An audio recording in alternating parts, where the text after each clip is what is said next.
एक काम तो तुम्हें दे दे, एक काम तो चलेगा। चलो, तो सबसे पहले हम स्टार्ट करेंगे। अच्छा, ये चालू। तो सबसे पहले हम स्टार्ट करेंगे चक्र। क्या चीज़ होता है चक्र? चक्र जब हम शब्द बोलते हैं तो आपके दिमाग में क्या आता है? चक्र, घूमता हुआ। तो ऐसा चक्र, ऐसा साइकिल जो लगातार घूम रहा है, स्टिल नहीं, लगातार घूम रहा है। लगातार घूमने से क्या होता है? एक एनर्जी क्रिएट होती है। एवरी मशीनरी में आपने देखा होगा, जब पीछे खोलेंगे तो कुछ न कुछ गोल आकार का रहता है, एक दूसरे से टच करता हुआ और लगातार मूव करता रहता है। ठीक है, मूव करने से ही एक तरह की ऊर्जा, एनर्जी क्रिएट होती है। तो साइंटिफिक लैंग्वेज में ये समझ। तो उसी तरह का चक्र हमारे पूरे शरीर में है। वैसे तो 108 चक्रास होते हैं, और भी होते हैं क्योंकि सब ब्रांचेज होती हैं चक्रास, लेकिन हम मेनली आज बात करेंगे हमारे शरीर के 7 चक्रास के बारे में। ठीक है, ये 7 चक्रास कैसे हमारी बॉडी के फिजिकल स्टेट को and as well mental state को अफेक्ट करते हैं। ठीक है, जब ये क्यों क्लास लेना ज़रूरी था? ये क्लास लेना इसलिए ज़रूरी था कि अभी तक आप जब आते थे तो जो एक्सरसाइज मैं करवा रही हूँ ब्लाइंडली आप करते थे, आप ये कनेक्ट नहीं कर पाते थे कि ये जो हम कर रहे हैं वो किस तरह से हमको बेनिफिट दे रहा है, किस तरह से हमारे मेंटल कंडीशन को भी कंडीशन कर रहा है। ये आपके दिमाग में नहीं रहता। अब इसके बाद आप ये समझ जाएंगे कि अच्छा ये कर रहे हैं तो हमारा ये हील हो रहा है। हील होने का मतलब फिजिकल एंड मेंटल दोनों है। ऐसा नहीं कि आप फिजिकली तो फिट हो रहे हैं बट मेंटली कहीं ना कहीं आप डिस्टर्ब हो, तो वो चीज़ें फिर एक्सरसाइज फ़ायदा नहीं करती। तो हम चक्रास पे जब बात करते हैं तो हम इसी एनर्जी को हील करने की बात करते हैं। ठीक है, जो एनर्जी हमारे शरीर में लगातार क्रिएट हो रही है और उसी से हमारा पूरा लाइफ चलता है। लेकिन क्या होता है कि कभी कभी कुछ चक्र हमारे डिस्टर्ब रहते हैं, हम समझ नहीं पाते हैं कि हम ऐसा फील क्यों कर रहे हैं, हम लो क्यों हैं, हमारे अंदर इतने रोग क्यों हैं। कभी कभी आता है ना कि हमने, जब आदमी बहुत पेन में होता है तो क्या सोचता है इतने बुरे कर्म किए हैं यार हमने कि हम ही को सारा तकलीफ है, इससे रिलेट करने लगते हैं। तो यही चीज़ आपको समझना होगा कि एवरी ह्यूमन बीइंग के अंदर जो चक्रास हैं सबके कुछ न कुछ डिस्टर्ब चक्रास हैं। जब हमारे सारे करेक्ट चक्रास हो जाएंगे एंड हम ऊपर तक आएंगे तो हम तो खुद को गॉड से कनेक्ट कर लेंगे, फिर हम ह्यूमन कहाँ रहे। तो चक्रास का डिस्टर्ब होना एकदम नॉर्मल है। पहले तो ये समझिए कि हर व्यक्ति का कोई ना कोई चक्र है और वो नॉर्मल है, वेरी नॉर्मल। इसमें कोई परेशान होने की बात नहीं है कि हमारे साथ भी ऐसा क्यों हो रहा है।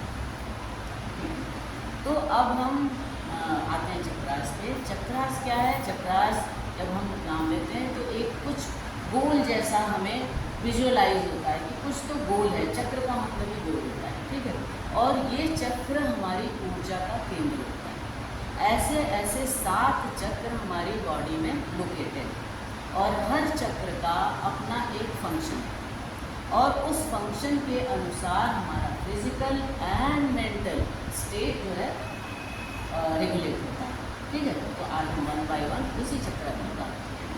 तो सबसे पहले हमारा स्पाइनल कॉर्ड होता है।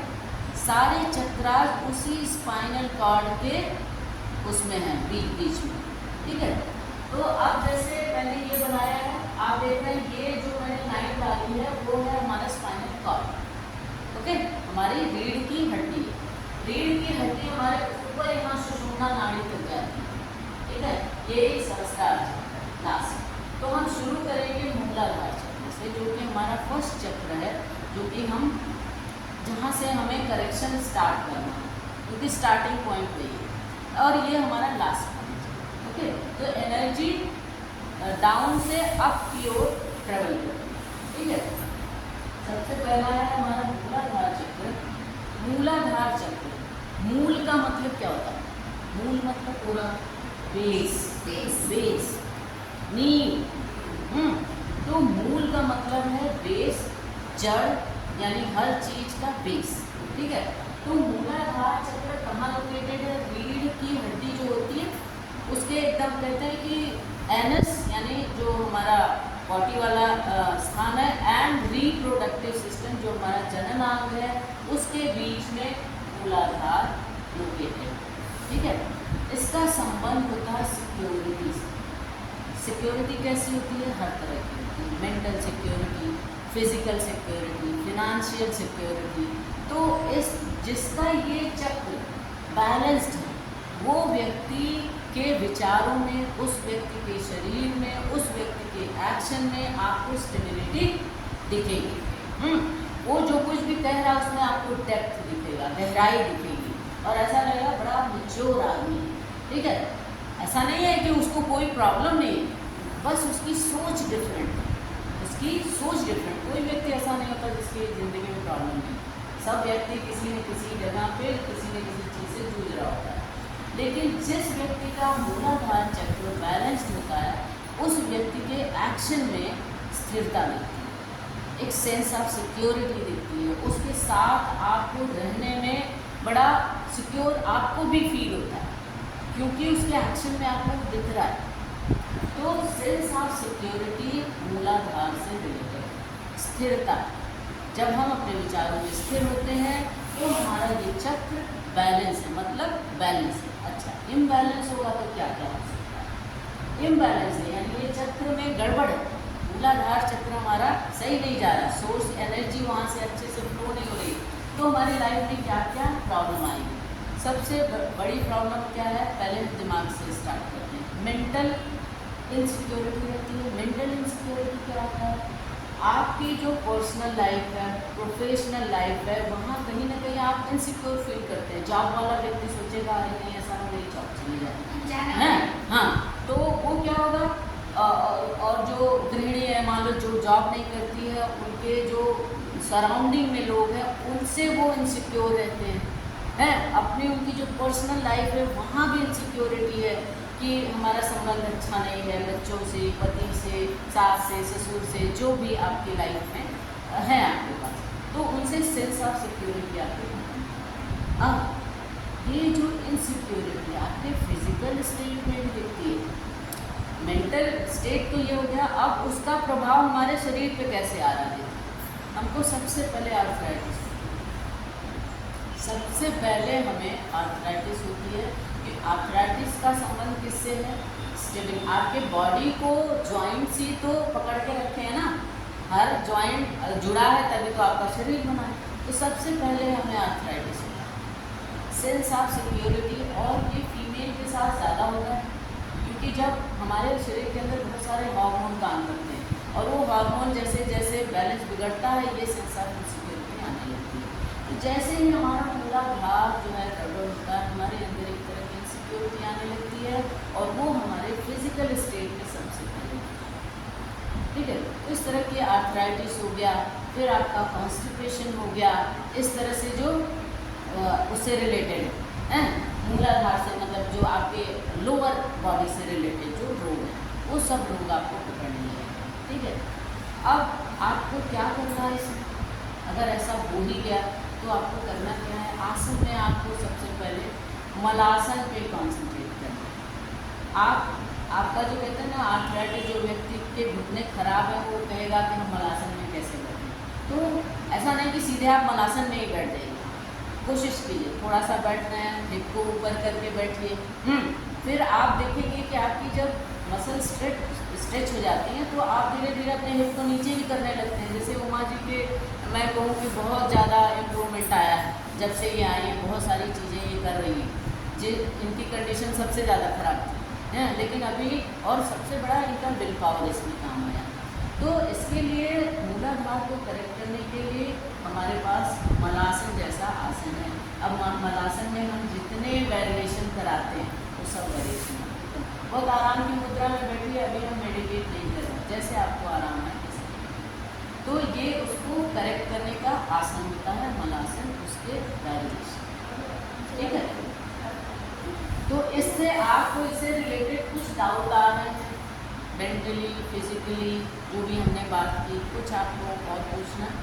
आगे बढ़े। अच्छा, इसका एक चीज और ध्यान रखिए, इसको हम कनेक्ट करते हैं कलर रेड है। जब भी आपका मंत्र बजेगा तो मेडिटेशन में, तो उसका कलर आपको इमेजिन करना है। मैं लास्ट में फिर से वो करूँगी, आपको इमेजिन करना है रेड कलर, आपके आंखों के सामने रेड कलर आ रहा है।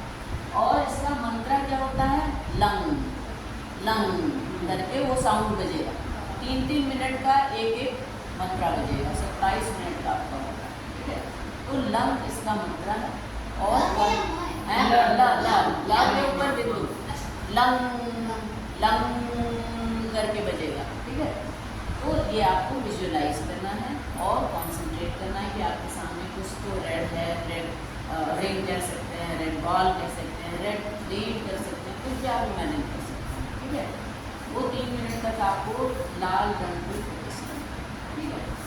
अब हम आ जाते हैं आपके दूसरा है हमारा स्वादिष्ठान चक्र। स्वादिष्ठान चक्र क्या होता है, उसका लोकेशन पहले समझिए।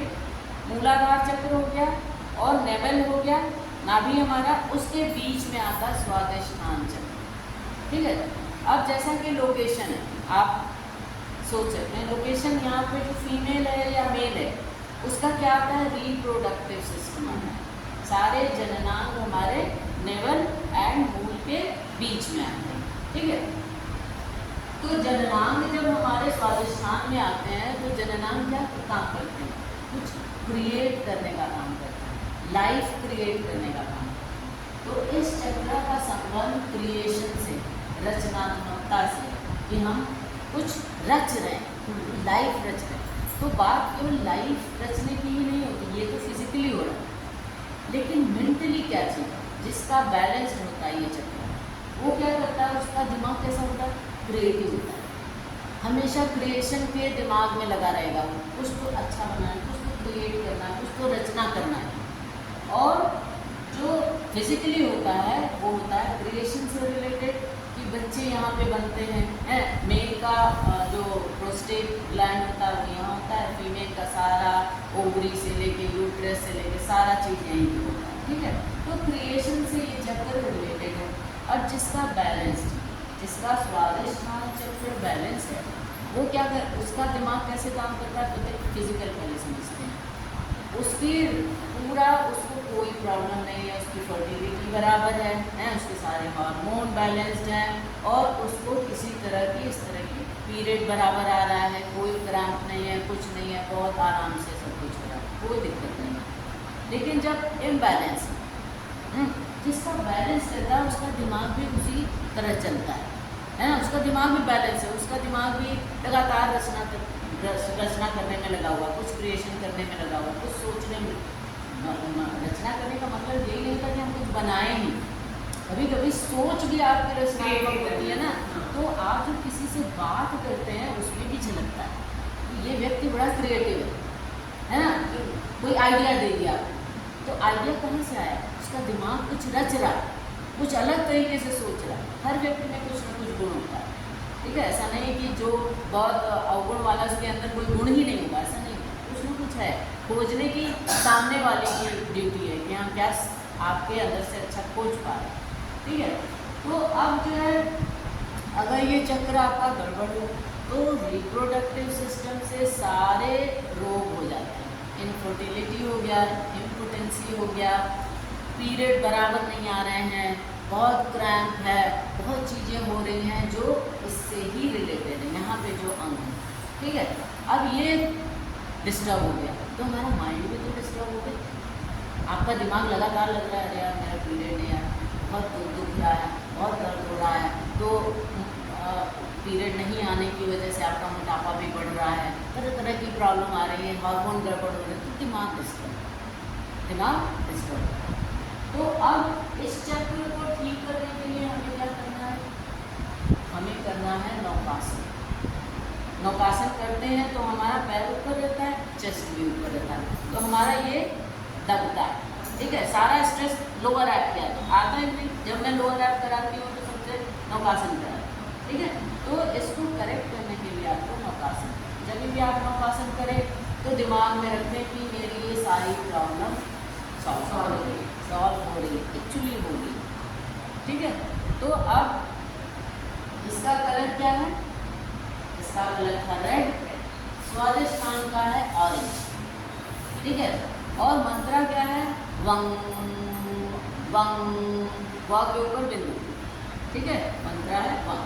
तो ये वंग 3 मिनट तक बजेगा और आपको विजुअलाइज करना है आपके आगे ऑरेंज कलर है एंड तांबे को साउंड जाना है, ठीक है। अच्छा, फिर हम आते हैं तीसरा चक्र है हमारा मणिपुर। मणिपुर चक्र क्या है? एकदम नेवल रीजन से जस्ट ऊपर। तो नेवल रीजन से जस्ट ऊपर हमारा फिजिकल क्या ऑर्गन है? डाइजेस्टिव सिस्टम है, डाइजेस्टिव सिस्टम है। तो अब जिसका मणिपुर चक्र बैलेंस्ड है, वो प्रॉपर डाइजेशन हो रहा है, किसी तरह की ब्लोटिंग नहीं, किसी तरह का गैस नहीं, एसिडिटी नहीं, पित्त नहीं, कुछ नहीं, वो बराबर। और जिसका डाइजेशन बराबर हो रहा है मतलब वो हेल्दी व्यक्ति है, ठीक है। अब हेल्दी व्यक्ति के सोचने का, समझने का, चीज़ों को देखने का नज़रिया अलग होता है, क्योंकि उसकी लाइफ में कुछ ऐसा हेल्थ रिलेटेड प्रॉब्लम नहीं है। तो एक तो करेक्शन वही हो जाता है दिमाग में कि भैया I am healthy and I can do anything, मैं इस लाइफ में कुछ भी कर सकती हूँ। तो वो ये चक्र जब बैलेंस होता है तो आपके अंदर एक आत्मविश्वास, एक विल पावर क्रिएट होता है कि मैं कुछ भी कर सकती हूँ, मैं ताकतवर हूँ, मैं कुछ भी किसी को मतलब पॉजिटिव वे में, ऐसा नहीं किसी की हत्या कर देंगे पॉजिटिव वे में मैं कुछ भी कर सकती हूँ, कुछ भी मेरे लिए असंभव नहीं। तो आपकी क्षमता, आपकी कैपेबिलिटी को ये बढ़ाने का काम करता है। जब आपका चक्र बैलेंस नहीं, बैलेंस डिस्टर्ब है, तो क्या क्या डाइजेशन से रिलेटेड सारी प्रॉब्लम आएगी, है गैस, एसिडिटी, ब्लोटिंग, डाइजेशन नहीं हो रहा है अच्छे से। अब ये सारी चीज़ें अगर नहीं हो रही हैं तो आपका दिमाग अच्छा रहेगा क्या? नहीं अच्छा रहेगा ना।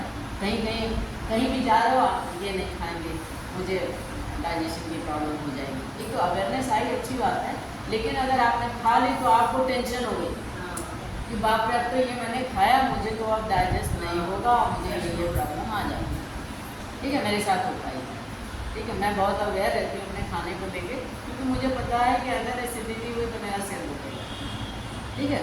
तो अवेयरनेस आना इज़ गुड, बट कहीं ना कहीं डिस्टर्ब है, तभी मेरे अंदर फियर आ गया कि भैया ये खाना मेरे लिए नहीं, ठीक है। तो वो चीज़ें कि अगर डिस्टर्ब है तो ये सारी चीज़ें आपके साथ हो रही हैं, तो इसको क्या है, इसको करेक्ट करने के लिए हम क्या करेंगे? इसको करेक्ट करने के लिए हम करेंगे मत्स्येंद्र आसन।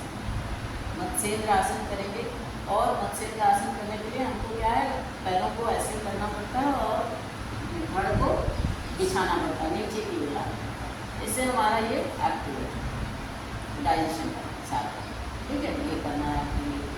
और फिर इसका क्या होगा, कलर क्या होगा इसका? येलो, ठीक है, कलर इसका येलो है।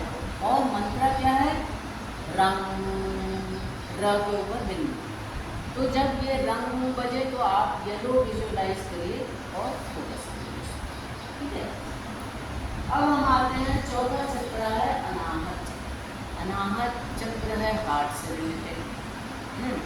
अनाहत मतलब जो आपको आहत कर सकता है और नहीं कर सकता है, ठीक है, हर्ट कर सकता है। तो ये अनाहत चक्र इसलिए ज़्यादा इम्पोर्टेंट है क्योंकि आप देख रहे हैं कि इसके नीचे 3 चक्र है, 1 2 3, एंड इसके ऊपर 3 चक्र है, 1 2 3। तो ये एकदम सेंटर में है और ये अपने नीचे के 3 और ऊपर के तीनों चक्र को कंट्रोल में करता है, बैलेंस करता है, ठीक है। अब इसका रिलेशन किससे? इसका रिलेशन है हार्ट से। हार्ट यानी वो धड़कन जो करता है वो तो है ही है, लेकिन हम कहें इमोशनली दिल, इमोशनली हमारे दिल। अब दिल क्या होता है? दिल की जब हम बात करते हैं तो हमारे मन के अंदर क्या है, सॉफ्ट फीलिंग आती है। सॉफ्ट फीलिंग क्या है? प्रेम है, दया है, करुणा है, लोगों के प्रति सेंसिटिविटी है, दूसरों के दुख से दुखी हो जाना है, ये सब क्या है? पॉजिटिव सॉफ्ट फीलिंग्स है। लेकिन नेगेटिव फीलिंग भी होती है जो कि हार्ट से रिलेटेड है। क्या? ईर्ष्या, द्वेष, जलन, आलोचना, ये सब क्या है? ये है नेगेटिव फीलिंग। तो जिसका अनाहत चक्र बैलेंस्ड है, स्ट्रांग है, वो व्यक्ति इमोशनली बहुत स्ट्रांग है। इमोशनली बहुत स्ट्रांग है मतलब कि वो किसी की हेल्प फटाक से करता है, किसी के प्रोग्रेस से उसके अंदर जलन नहीं आती, किसी की वो आलोचना करना पसंद नहीं करता। तो ऐसे व्यक्ति का अनाहत चक्र स्ट्रांग होता है, ठीक है। और जब नहीं स्ट्रांग होगा, इम्बैलेंस्ड होगा, तो क्या होगा कि हम दूसरों की प्रोग्रेस को देख के जलते रहेंगे। हाय उसने ये कर लिया, मुझे तो नहीं मिला, हाय उसने वो कर लिया, मुझे तो नहीं मिला। तो हमेशा हम कंपेयर में लगे रहेंगे। तो उसमें क्या है, हम अपने को क्या कर रहे हैं, हर्ट कर रहे हैं, इंजर कर रहे हैं, इंजरी दे रहे हैं हम अनाहत चक्र को, और वो हमारे शरीर के लिए कहीं से भी अच्छा नहीं है। नेगेटिव थॉट आपके शरीर को खाते करते हैं। चिंता चिंता समान, तो चिंता किसी भी प्रकार की हो सकती है। हम जल जल के भी चिंता कर रहे हैं कि हमें हमेशा ये ध्यान में रहना चाहिए कि समय से पहले और किस्मत से ज़्यादा किसी को कुछ नहीं मिलता। ये जो समझ गया मंत्र, वो लाइफ में सक्सेसफुल, उसके अंदर कोई रोग नहीं आ सकता। लेकिन ये कि ह्यूमन है, हमारे अंदर ये सब भावनाएं रहती हैं, बट वही सब, ठीक है। तो अनाहत चक्र जब हमारा डिस्टर्ब होता है तो हमारे अंदर नेगेटिव फीलिंग्स आती हैं, और उस नेगेटिव फीलिंग्स का हमारे फिजिकल स्टेट पे क्या प्रभाव पड़ता है, हार्ट रिलेटेड बीमारियां हो जाती हैं, ठीक है। वो हार्ट बर्न हो गया, ब्लॉकेज आ गए हैं, बीपी का इशू हो गया। तो ये सारी चीज़ें उसी वजह से आती हैं, क्योंकि कहीं ना कहीं हम चीज़ों को देखकर चिंतित हो रहे हैं। मतलब बहुत नेगेटिव भी नहीं है, लेकिन वो हम चिंता तो ले रहे हैं, ओवर थिंकिंग कर रहे हैं, स्ट्रेस ले रहे हैं किसी भी। अब बच्चे का जैसे कई लोग स्कूलों में अपने बच्चों की तुलना दूसरे बच्चों से करने लगते हैं। हम कहते हैं भाई आप दूसरों से क्यों कर रहे हो, उसकी बॉडी अलग, उसका माइंड अलग, उसका सोचने का तरीका अलग, उसका लिखने का तरीका अलग, आपका बच्चा आपका है, आपको कंपेयर करना ही है। वैसे तो कंपेयर शब्द ही अपने आप में नेगेटिव है, लेकिन अगर आपको कंपेयर करना ही है तो उसी से करिए, उसी के परफॉर्मेंस से करिए। उसने अगर हाफ ईयरली में 80% लाया तो कहो बच्चे तुम 82% ला, अपना टारगेट 2% बढ़ा के रखो, उसी से करो ना। दूसरे से करोगे बच्चा दुखी हो जाएगा कि अरे मैं नहीं कर पा रहा हूँ, मैं नहीं कर पा रहा, तो बच्चे इसको नेगेटिवली ले लेंगे, फिर वो उनका रिजल्ट और डाउन। तो ये क्या है, आपने अपने ऊपर स्ट्रेस लिया, बच्चे को भी दिया, है ना। तो वो कहीं न कहीं आपके फिजिकल स्टेट पर आएगा, जॉब से रिलेटेड हो गया, घर में तमाम तरह की चीज़ें चलती रहती हैं, अपने आप से रिलेशन में चलती रहती है। तो वो सब जो आप दिमाग में ले रहे हो ना लोग, वो कहीं ना कहीं आ जाता है, तो ये चक्र डिस्टर्ब हो जाता है। तो आपको लगेगा कि बड़ी प्रैक्टिकल बात है, कैसे नहीं ले। तो ये कैसे नहीं ले में मैं ये कहूँगी कि एटलीस्ट आप कंडीशन तो कर सकते हैं अपने शरीर को, अपने दिमाग को कंडीशन तो कर सकते हैं कि अच्छा हम कम लेते हैं, या सेल्फ एनालाइज करिए, क्या उसका वो चिंता लेने का फ़ायदा है तो लीजिए। मैं कहती हूँ लीजिए। अगर चिंता लेने का फ़ायदा आपको नहीं दिख रहा है तो फिर फ़ायदा क्यों आप अपने शरीर को हर्ट कर रहे हैं, क्यों हर्ट कर रहे हैं? तो बंद कर दें क्या? नहीं, ठीक है। तो उसको बिल्कुल नहीं करना है, हार्ट रिलेटेड सारी प्रॉब्लम आ जाएंगी। और अगर इसका बैलेंस्ड है, वो इमोशनली स्ट्रॉन्ग है और चीज़ों को बड़े पॉजिटिव तरीके से ले रहा है, हमेशा हर चीज़ को पॉजिटिव लेना आपको सीखें, तभी आपका शरीर फिट रहेगा। बात मैं यहाँ पे सेल्फिश हो रही हूँ थोड़ी, इसलिए क्योंकि आप लोग फिट रहते हो तो मुझे करवाना आसान लगता है, जब आप लोग अनफिट रहते हो तो मेरे लिए भी डिफ़िकल्टी बढ़ती है, ठीक है। और आपकी लाइफ में जो डिफ़िकल्टी बढ़ेगी उसका कुछ वो नहीं है, उसका कोई भी अच्छा पार्ट नहीं है, ठीक है। तो अनाहत चक्र को हमें एम्पावर करने के लिए, स्ट्रॉन्ग बनाने के लिए जो हमारा आसन होता है वो हार्ट को ओपन करने वाला। तो हार्ट को ओपन करने वाले कौन कौन से आसन हैं? पहला है उष्ट्रासन, जो कि हम पूरा नीचे हेड डाउन करते हैं और इस चीज़ को स्प्रेड करते हैं। उष्ट्रासन हो गया, धनुरासन हो गया, और इस तरह के पीछे सेतु बंद हो गया। ये सारे आसन आपके हार्ट चक्र को हील करते हैं, ठीक है। और इसका हार्ट चक्र का जो कलर है वो है ग्रीन, और मंत्र क्या है? यम, य के ऊपर पिन, यम चक्र जो कि हमारा वोकल कॉर्ड है। ये हाँ बैठ जाओ अपना ले ठीक है। विशुद्धि चक्र कहाँ पर लोकेटेड है? आपके गले में, जहाँ से हम आवाज़ निकालते हैं, ये हमारा विशुद्धि चक्र। तो आप देख रहे हैं कि शरीर के जिस जिस अंग से रिलेटेड चक्र है वो हमारा कुछ ना कुछ इम्पोर्टेंट काम कर रहा है, ठीक है। तो अब जो हमारा वोकल कॉर्ड है वो क्या काम करता है? बोलने का काम करता है ना। अब बताइए, जिसका स्ट्रांग है विशुद्धि चक्र, उसका कम्युनिकेशन स्किल स्ट्रांग है, वो अपने आप को बेहतर तरीके से एक्सप्रेस कर पाता है, अपने विचारों को अच्छे से रख पाता है, अपने लिए लड़ पाता है, अपने चीज़ों से दुनिया, अपने विचारों से दुनिया को अवेयर करा पाता है। तो बोलने की उसकी जो क्षमता है वो बहुत स्ट्रांग होती है, ठीक है। वो अपने इमोशन हो गया, अपने विचार हो गए, वो क्या करना चाहता है, ये सारी चीज़ें उसे बहुत अच्छे से आती हैं और वो कर पाता है, दूसरों को इम्प्रेस कर पाता है अपने विचारों से। तो जिसका वोकल यानी कि जिसकी विशुद्धि चक्र स्ट्रांग होती है वो लोग बहुत कम्युनिकेटिव होते हैं इन अ पॉजिटिव वे। किसी को गाली देकर नहीं, आपके अंदर एंगर है, आपने नेगेटिव तरीके से निकाला, ये विशुद्धि चक्र स्ट्रांग नहीं दिखाता, ये आपको वो डिस्टर्ब दिखाता है। अगर आपने अपने विचारों को गलत तरीके से एक्सप्रेस किया, अपने एंगर को दिखाया, तो आपका विशुद्धि चक्र डिस्टर्ब है। उसमें विचारों को पॉजिटिव वे में अगर आप किसी के सामने रखते हैं और उनको अपने विचारों से अवगत कराते हैं जो कि सकारात्मक है, तो आपका विशुद्धि चक्र स्ट्रांग है। लेकिन जिसका डिस्टर्ब, वो क्या करेगा? वो जब परेशान है अंदर से ना, तो आपको क्या करेगा? आपके सामने अपनी पूरी नेगेटिविटी निकाल के रख देगा, ठीक है, और गलत तरीके से आपको डोमिनेट करने की कोशिश करेगा, आपकी आलोचना करेगा, हर समय क्रिटिसाइज करेगा आपको। आप अच्छा कर रहे हैं तो भी उसमें कुछ ना कुछ ढूंढ लेगा बुराई है, और जब बुरा कर रहे हैं तब तो वो बोलेगा ही बोलेगा। तो ऐसे लोग का जब विशुद्धि चक्र जिसका डिस्टर्ब होता है, वो दूसरों को अपने शब्दों से हर्ट, ठीक है, दूसरों को कहते हैं ना संस्कृत में है कि सत्यम ब्रूयात प्रियम ब्रूयात, न ब्रूयात सत्यम अप्रिय, ठीक है। सत्य बोलिए, प्रिय बोलिए, लेकिन असत्य प्रिय मत बोलिए। जो प्रिय है और जो आप किसी को हर्ट कर सकता है वो सत्य आपको नहीं बोलिए। न ब्रूयात सत्यम अप्रिय, जो सत्य है लेकिन अप्रिय है तो आप मत बोलिए, ठीक है ना।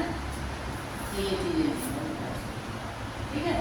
सो ये चीज़ें आपको समझ में आनी चाहिए। अब इस फिजिकली ये कहाँ से डिस्टर्ब आपको दिखता है? आपको वोकल कॉर्ड रिलेटेड बीमारियाँ हो जाती हैं। आप गले में खराश हो जाएगा, गले में स्वेलिंग आ जाएगी, गले में तरह तरह की थायराइड हो जाएगा, है ना। तो इस तरह की बीमारियाँ आपका, जिसका विशुद्धि चक्र डिस्टर्ब होता है, उसको गले से रिलेटेड बीमारियाँ हो जाती हैं, ठीक है। अब उसको ठीक करने के लिए हम क्या करें? उसको ठीक करने के लिए हमको जलंधर बंद करना, बंदास हम लोग करते हैं ना, वो जलंधर बंद करना, ठीक है। तो ऐसे ऐसे करके जो हम इसको दबाते हैं वो वाले करते हैं, और हेड को रिवर्स साइड में ड्रॉप करने वाला, जहाँ से आपका ये स्ट्रेच होता है, वो सारी एक्सरसाइजेज विशुद्धि चक्र को क्लियर करती है। जो हम लोग प्राणायाम उज्जयी करते हैं, वो प्राणायाम भी विशुद्धि चक्र को करें। सिंहासन, हाँ सिंहासन, जो भी आवाज़ निकाल के वोकल से जो भी आप प्राणायाम करते हैं या आसन करते हैं, वो विशुद्धि चक्र को ठीक करता है, ठीक है। और विशुद्धि चक्र का कलर है ब्लू, एंड मंत्र हम के ऊपर बिंदु, ठीक है। ये है पूरी करेक्शन हो गया, आसन हो गया, क्या करना है और क्या क्या इम्बैलेंस होने पर होता है और बैलेंस होने पर होता है, समझ में आ गया। अब हम चलते हैं आज्ञा चक्र। आज्ञा चक्र में क्या होता है? आज्ञा चक्र का लोकेशन फोरहेड यानी आईब्रोज के बीच में, कहते हैं ना ज्ञान चक्षु, इसको क्या बोलते हैं? ज्ञान चक्षु। अब जैसा कि आप लोग जान ही रहे हैं कि ज्ञान मतलब कि आपको जब आपके अंदर चेतना आ जाती है, जब ज्ञान आ जाता है, तो मतलब आपका ये आज्ञा चक्र स्ट्रांग है। स्ट्रांग होने का मतलब ये है कि आप ज्ञान कहीं से भी लेने के लिए ओपन है। आपके अंदर ये फीलिंग नहीं कि अरे ये क्या बताएगा मुझे, इससे तो मैं ज़्यादा जानती हूँ, ये ईगो आता है, फॉल्स ईगो। आप ज्ञान लेने के लिए ओपन नहीं है। लेकिन जो व्यक्ति ज्ञान लेने के लिए ओपन है, कहते हैं ना कि आदमी डेथ बेड तक कुछ न कुछ सीखता है। ऐसा नहीं कि हम किसी भी पॉइंट पर आके सोचें भैया मुझे तो सब कुछ आ गया, नहीं। जब हम डेथ बेड पर होते हैं, एकदम मृत्यु शैया पर होते हैं, तो भी उस समय कोई आपको अच्छी बात लग सकती है अगर आपका सेंसेस काम करे, ठीक है। अब यहाँ पर एक बात हो जाती है, यहाँ पर ये जो ज्ञान है आपने बच्चों से भी ले लेना है, बूढ़ों से भी ले लेना है, सम वयस्क लोगों से भी आप ज्ञान प्राप्त कर सकते हैं। एक चीज़ और है कि ये सेल्फ अवेयरनेस को दिखाता है। क्या कहते हैं सेल्फ अवेयर, और इस सेल्फ अवेयर की हमारे यहाँ लेडीज़ में बहुत कमी है। आपको पता है लेडीज़ अपने परिवार में अपने आप को एकदम लास्ट में देखती है। ये यहाँ पर क्या हो गया, आपने अपने आप को बहुत कम आंका, अपने को आपने इम्पोर्टेंस ही नहीं दी। क्यों नहीं दी भाई? शरीर आपको ईश्वर ने दिया है, एक इंडिपेंडेंट शरीर दिया है, जिसको माँ बाप ने बड़े प्यार से पाला है, बड़ा किया। अब आपने शादी कर ली और आप एक नए परिवार में आए, आप खुद को भूल गए, उस शरीर को भूल गए जिस शरीर को ईश्वर ने बनाया, माँ बाप ने बड़े प्यार से उसको पाला पोसा, ज्ञान दिया, हर तरह से आपको केपेबल बनाया। लेकिन वो सारी कैपेबिलिटी क्यों विवाह के बाद आपकी खत्म हो जाती है? वहीं से आपका गिरना शुरू हो जाता है, मेंटली एंड फिजिकली, समझ रहे? वहीं से हमारे शरीर मन सबका डाउनफॉल चालू होता है। और आप देखेंगे क्या हम शादी तक कोई बीमारी हमें छू पाई थी? कोई मानसिक हो चाहे शारीरिक हो, कोई बीमारी छू पाई थी? लेकिन जैसे ही हम शादी करके एक नए माहौल में आते हैं, तरह तरह का मेंटल प्रेशर हमारे ऊपर डाल दिया जाता है और हम इतने सक्षम नहीं होते हैं कि जो चीज़ें गलत है उनका विरोध हो जाता है। वहीं से आपकी प्रॉब्लम की शुरुआत है, क्योंकि आप वहीं से अपने आप को सप्रेस करने लगते हैं। हाँ, आपको वहीं से लगने लगा रहे हम ये बोलेंगे तो ये नाराज़ हो जाएंगे, वो कहेंगे तो ऐसा होगा, ये कहेंगे तो वैसा होगा।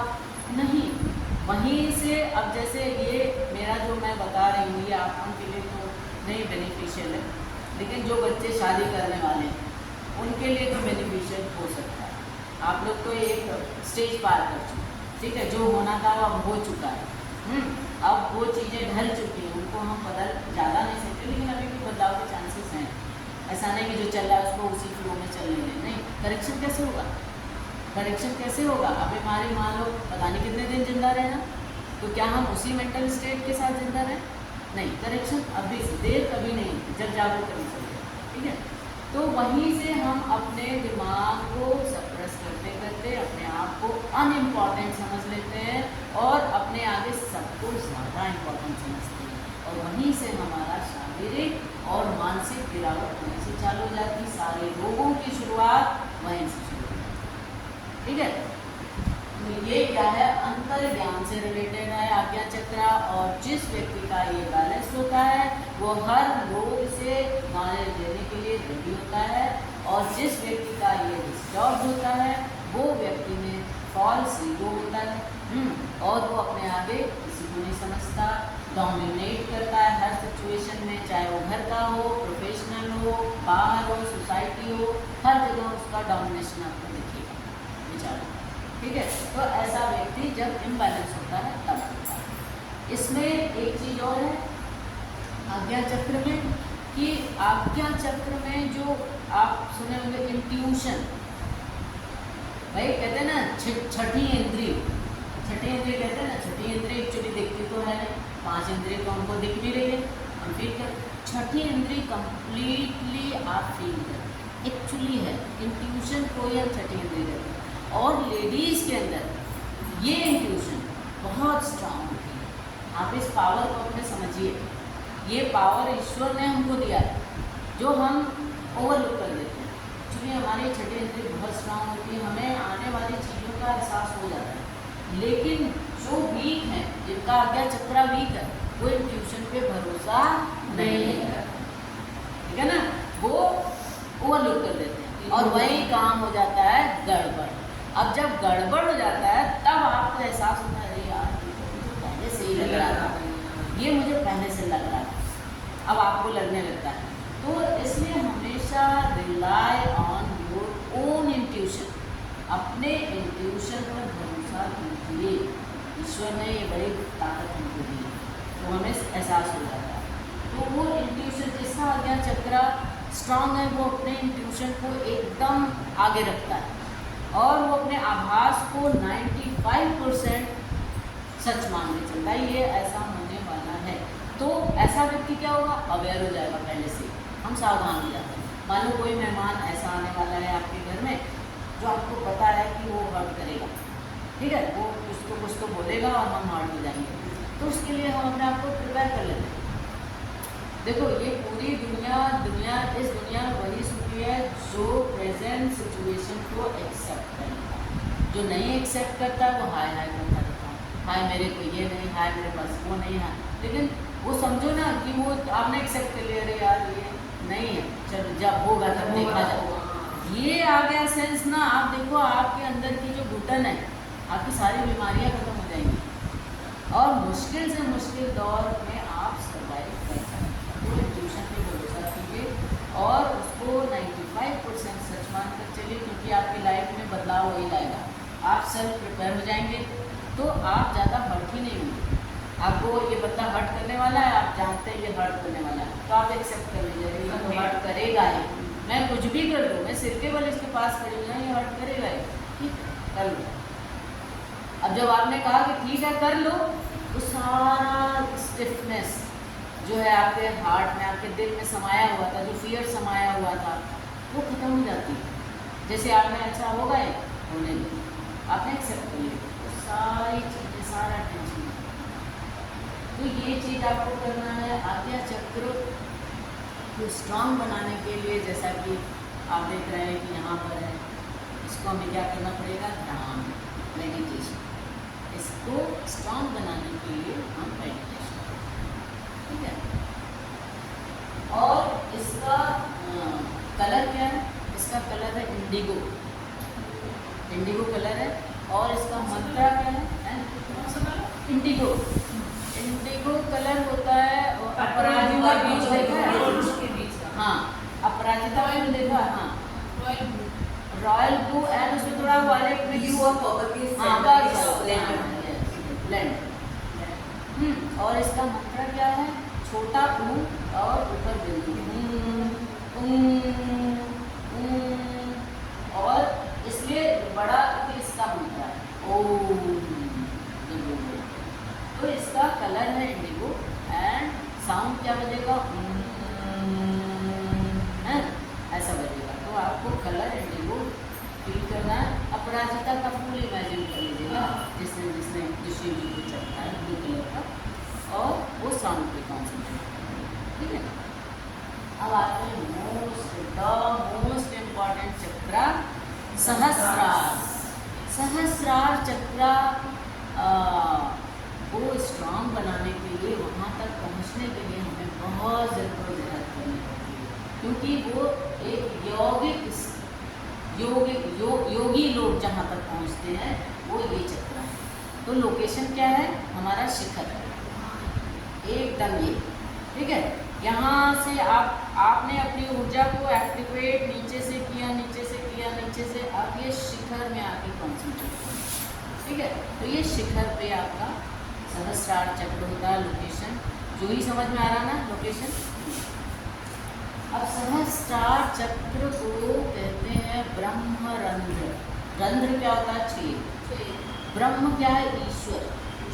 तो जहाँ से हम ईश्वर की प्राप्ति कहते हैं, ईश्वर की प्राप्ति का द्वार। तो ये जो सहस्रार चक्र है वो बाकी सभी 6 चक्रास को मैनेज करता है, और फिजिकली ये सारे नर्वस सिस्टम को मैनेज करता है।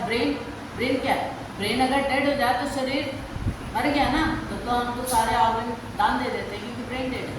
ब्रेन ही नहीं है तो हमारा शरीर किस काम का। तो इसलिए बहुत इंपॉर्टेंट चक्र है और इसीलिए इसको कहते हैं ईश्वर के द्वार को खोलने वाला चक्र ब्रह्मरंध्र। और ये क्या करता है, नर्वस सिस्टम को पूरा एक्टिवेटेड रखता है, सारे चक्र को मैनेज करता है और हमें सबसे पहले हमारी आत्मा को हमारी बॉडी से जोड़ता है, बॉडी से जोड़ता है। एंड देन सेकेंड स्टेज क्या होता है, यूनिवर्स से जोड़ता है, ब्रह्मांड से जोड़ता है। तो जब हमारा सोल ब्रह्मांड से जुड़ गया, शरीर खत्म, तो स्टेट क्या हो गया, समाधि। स्टेट क्या हो गया, समाधि। योगी लोगों को शरीर पे दीमक लग जाते थे, पता लगता था? नहीं लगता था, क्योंकि वो समाधि की स्टेट जिंदा है लेकिन शरीर की फीलिंग खत्म हो चुकी है। कोई दर्द, कोई खुजली, कोई किसी तरह का पेन कुछ नहीं उनके शरीर में, क्योंकि उनकी आत्मा अब यूनिवर्स से कनेक्ट हो गई है। तो शरीर का कोई भी पेन ही नहीं है उनका। तो ये सहस्त्रार चक्र जो है वो हमारे सोल को यूनिवर्स से कनेक्ट करने का काम है, ठीक है। वहाँ तक पहुँचने के लिए हमें पद्मासन में बैठकर और मेडिटेशन करना चाहिए, ठीक है। इस चक्र को एक्टिवेट करने के लिए जो बैठ सकता है, जैसे उमा जी बहुत बढ़िया बैठ जाती हैं पद्मासन में, ठीक है। जो बैठ सकता है वो बैठे, हाफ पद्मासन से स्टार्ट कीजिए, हाफ पद्मासन में बैठिए एंड आप उसी स्टेट में, आपको क्यों ऐसा कहा, आपको लग रहा होगा ये कौन सा आसन है। तो आपकी बॉडी में पद्मासन में बैठने पर जो पेन, जिसको पेन होता है एक्चुअली, वो पेन से आपको डिस्कनेक्ट करने के लिए, शारीरिक जो दर्द है, दुख है, उससे आपको डिस्कनेक्ट करने के लिए ये आसन में हम जाते हैं। जब हम नहीं बैठ पा रहे हैं, हम ऐसे कर रहे हैं, वैसे कर रहे हैं, क्योंकि हमारे शरीर हमारा पेन समझ रहा है, हमारा दिमाग हमारे पेन पर है, तो हमारा ये चक्र नहीं बैलेंस है, तो इसलिए हमें पेन का एहसास होता है। और चूँकि हम लोग एक साधारण ह्यूमन हैं, तो वहाँ तक पहुँचने के लिए हमें बहुत ज़्यादा मेहनत करनी पड़ती है, जो कि लोग 75 से 100 साल का जो हमारा स्ट्रेच है, कहते हैं ना कि हमारे पूरी लाइफ को 4 भागों में बांटा गया है। पहला 25 साल क्या होता है, ब्रह्मचर्य हैं। ब्रह्मचर्य में हम क्या करते हैं, पढ़ाई लिखाई करते हैं, खाते पीते हैं, पूरा अक्वायर करते हैं नॉलेज, हैं। उसके बाद 25 से 50 गृहस्थाश्रम, जिसमें हम आते हैं, विवाह करते हैं, बच्चे पैदा करते हैं, उनकी जिम्मेदारी निभाते हैं, बच्चों को काबिल बनाते हैं। फिर 50 से 75 क्या करते हैं, वानप्रस्थ। वानप्रस्थ में क्या होता है मालूम है, आप घर में तो हैं लेकिन आप सोसाइटी के लिए काम करते हैं, तो संन्यास आश्रम का प्रिपरेशन है वानप्रस्थ आश्रम, हैं। आप डिस्कनेक्ट हो रहे हैं परिवार से, आप दिन भर घर में नहीं रहते, दिन भर आपको जो सोसाइटी खाने को देती है आप वही खाते हैं, आप रात में सोने के लिए आते हैं, तो खुद को प्रिपेयर कर रहे हैं कि हमें घर का त्याग करना है। तो आपने जो सोसाइटी से मिला था, अब आप सोसाइटी को दे रहे हैं 50 से 75 की उम्र तक। हम अपना ज्ञान बांटते हैं, फ्री में घूमते हैं, फिरते हैं, फिर डिस्कनेक्ट होते हैं, फिर 75 साल के बाद हम घर त्याग करते हैं, संन्यास आश्रम में चले जाते हैं। और संन्यास आश्रम में जाने के बाद हमारा ये चक्र जो है पूरा कॉन्सेंट्रेशन हमारे सहस्त्रार चक्र पर होता है, ठीक है। लेकिन अभी जो हमारी लाइफ चल रही है, वहाँ तक एटलीस्ट कोशिश तो कर सकते हैं कि वहाँ तक थोड़ा टच तो कर लें। तो उसको ये करने के लिए आध्यात्म से रिलेटेड ये चक्र है, स्पिरिचुअलिटी। तो हम लोग पूजा करते हैं, भगवान क्या करते हैं, नहा धो के, जैसे मैं बहुत आडम्बर नहीं करती, मतलब भगवान को नहलाना, उनके कपड़े बदलना, फूल चंदन ये सब मैं नहीं, मैं अपनी पर्सनल बात है, ये सबका अपना अपना जीवन है। तो मैं ऐसी हूँ कि कोई उमा जी हंसेगा, मैं जो है मैं थोड़ा पूजा से रिलेटेड मेरा कॉन्सेप्ट थोड़ा सा अलग है कि मैं खा पी भी लेती हूँ और मैं 12-1 बजे नहाती हूँ, ठीक है। और नहाने के बाद मैं 5 या 7 आजकल 2-3 पाठ करने लगी हूँ, तो मान लीजिए 8-10 मिनट बैठ के पाठ किया, फिर उसी समय मैं कोई फूल, स्नान, कपड़ा ये सब केवल नवरात्र में करती हूँ। 9 दिन में बहुत विधिवत आडंबर के साथ करती हूँ। बाकी दिन की पूजा मेरे जस्ट मैं नहाती हूँ और भगवान का स्थान साफ रहता है।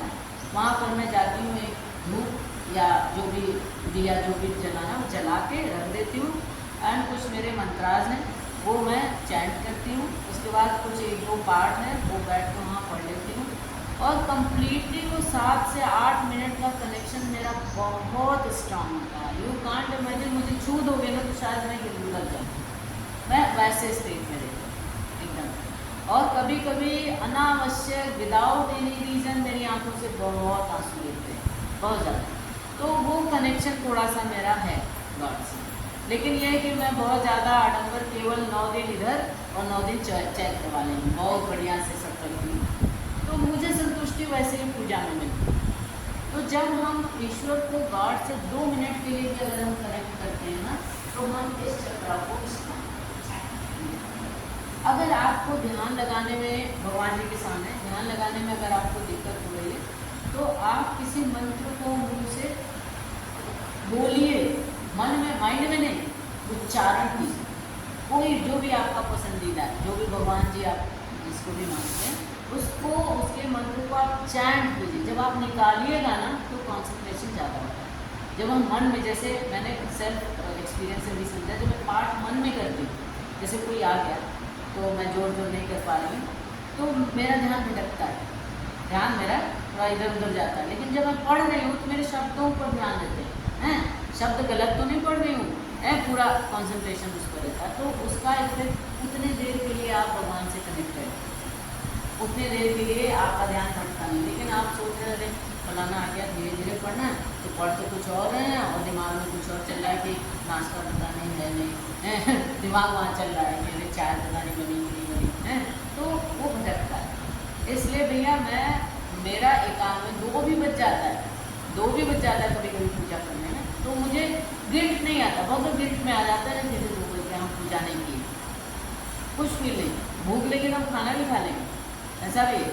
और फिर नहाएंगे तो मतलब नहा के हमें कपड़ा पहन के भगवान के पास, ये मेरा मैं एक श्योर करती हूँ कि नहाने के बाद मैं कोई दूसरा काम तो पकड़ूंगी नहीं, तो ये मेरा रूटीन रहता है। लेकिन जिसका जैसा भी तरीका है भगवान को आराधना करने का, उस तरीके में आप बस एक काम कीजिए, कोई भी मंत्र को पकड़ लीजिए जो भी आपके आराधना है, उस मंत्र को वोकल कॉर्ड से निकालना है। 2 मिनट घड़ी देखिए, 2 मिनट करिए, 10 से 11 बार करिए, 5 बार करिए, 6 बार करिए। कोई गिनती का नियम कानून नहीं, नियम कानून हम लोगों ने बनाया है। कोई शास्त्र, कोई वेद, कोई उपनिषद में कोई ऐसा नियम भगवान ने नहीं कहा कि हमें हमारी आराधना करने के लिए आप ये नियम से चलिए, ये नियम से चलिए, नहीं, हम नहीं बनाए।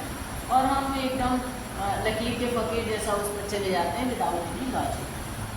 ईश्वर को आराधना बिस्तर पर कर सकते हैं। बहुत लोगों को नींद नहीं आती तो वो जो कपड़े का वो थैली होती है ना, उसमें माला होते हैं, तो सो के माला कर रहे हैं। लोग कहते हैं नहीं बैठ के करो, ऐसे करके करो, ध्यान में करो, नहीं, वो सो के कर रहे हैं और करते करते करते करते वो सो कहते हैं माला जपते समय सोना नहीं चाहिए। ये कौन कहता है? मुझे उस व्यक्ति को सामने ले आओ जिसने कहा है, कोई नहीं मिलेगा आपको। वो कहेंगे हमने उनसे सुना है, वो कहेंगे हमारी तो सास कहती थी, वो कहेंगे हमारे तो ये कहते थे, वो कहते थे, कोई मिलेगा नहीं आपको, सब दूसरे पर डाल देंगे। ये नहीं कहेंगे हमने कहा, वो कहेंगे हमारी तो सास करती थी, सास तो मर गई, सास अगर रहती तो कहते थे हमारी सास ने किया है। तो ये कोई कहने वाला आपको दिखाई नहीं देगा। इसलिए सेल्फ से नियम बनाइए, कहीं कोई गलती नहीं, ईश्वर की आराधना में कोई गलती नहीं है, इस बात का आप ध्यान दीजिए। तब भी ईश्वर ने नहीं कहा कि मुझे आप जपने के लिए ये नियम बनाइए, ये रूल बनाइए, बाल धोए। लोग नॉनवेज खाते हैं, बाल धो के सोचते हैं शुद्ध हो गए, अरे पेट में ही तो है, किधर गया?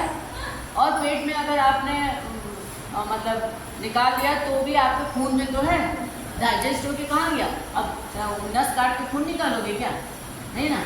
तो ये सब फालतू की, ठीक है खा लिया, कोई बात नहीं, कोई बात नहीं, आपका मन करता है नहा दोगे, बट ईश्वर की आराधना के लिए ये मत सोचो कि आज मैंने नॉनवेज खाया है तो मैं नहीं करूँगी, नहीं, ये गलत है। करो जो आपका खाना पीना था, आपने खाया पिया, वो लिबर्टी जब तक नहीं दोगे ना तब तक मन नहीं जुड़ेगा भगवान से। तो वो लिबर्टी हमको अपने आने वाली पीढ़ी, अभी जो हुआ वो छोड़ दो। लेकिन आने वाली पीढ़ी को ये कहो भैया तुम भगवान को जपो, भगवान का ध्यान करो, दैट इज इम्पॉर्टेंट। आप मत करो कि नॉनवेज खाओ, अंडा खाओ, ये खाओ, ठीक है कोई बात नहीं, खाने के लिए बना कर खा लिया। भगवान को अभी मुझे जपने का मन कर रहा है, भगवान का ध्यान करने का मन कर रहा है, हम करेंगे?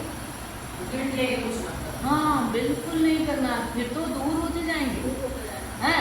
आप आज नॉनवेज खा लिए, आज आप भगवान से कहे भगवान पूजा नहीं करेंगे, एक दिन आपका वेस्ट हो गया। आपने भगवान का जप नहीं किया, एक दिन तो वेस्ट हो गया ना। तो ऐसा नहीं करना, कोई बात नहीं, खा लिया, आपको मन कर रहा है नहा ले, नहा लो, लेकिन जपो, मतलब जपने का मतलब ध्यान। हाँ, तो जब ध्यान में हम जाते हैं तो अपने सहस्त्रार चक्र को मजबूत करते हैं। इसका जिसका सहस्त्रार चक्र मजबूत होता है वो बहुत स्पिरिचुअल होता जाता है, ईश्वर की ओर ज़्यादा बढ़ता है। जो बाहरी हमारे आसपास का जो इन्वायरमेंट है उससे थोड़ा डिस्कनेक्ट होता जाता है। उसको आपकी बातों में ना तो हर्ट करेंगे आपकी बात है, ना तो वो आपको हर्ट करने में विश्वास रखते, ये सब बड़ी क्या बहुत बाहरी बातें हैं उसके लिए। अब वो आध्यात्म में जा रहा है, अब उसको कुछ दिख नहीं रहा, ठीक है। तो ये स्टेट तक पहुंचना डिफिकल्ट होता है, बट हम थोड़ी कोशिश तो कर सकते हैं, ईश्वर का थोड़ा सा ध्यान तो कर ही सकते हैं, ठीक है। तो ये चक्र हमें अपने सोल को ब्रह्मांड से मिलाने का कार्य, ठीक है। तो अब ये जो चक्र है इसका हमारा जो कलर है वो है वाइट, एंड मंत्रा क्या है ओम। मैंने एक चीज़ और भी मैं लगे यहाँ बता दूँ कि जब हम ओम चैंटिंग करते हैं ना तो हमारा जो टाइम स्पैन है, ओम को हम 3 पार्ट में बांट देते हैं। हम लोग जो सीखते हैं योगा आपके लिए आसानी होने के लिए, ओम 3 पार्ट में बांटते हैं, एक्चुअली बटा हुआ नहीं है बट आपकी आसानी के लिए। तो जब हम 3 पार्ट में इसलिए बांटते हैं क्योंकि आप समय को बांटें, कितना किस पे डालना है, अ पे कितना डालना, ऊ पे कितना डालना, म पे कितना डालना। तो आपको अगर मान लीजिए 60 काउंट हम करें तो आपको 20 और 22 है नहीं 10 और 10 ऊ और बाकी जो 40 काउंट है वो म पे डालना है, ठीक है। जैसे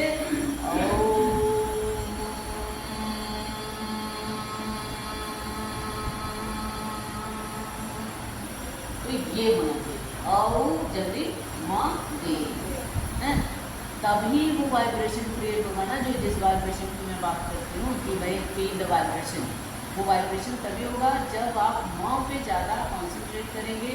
एक वाइब्रेशन आपके पूरे शरीर में एक्चुअली होगी, और जब आपका ओम फिनिश होगा तो आपके बॉडी में एक कंपन होगी और उसी कंपन को आपको फील, ठीक है। अब ये चीज़ें हमारी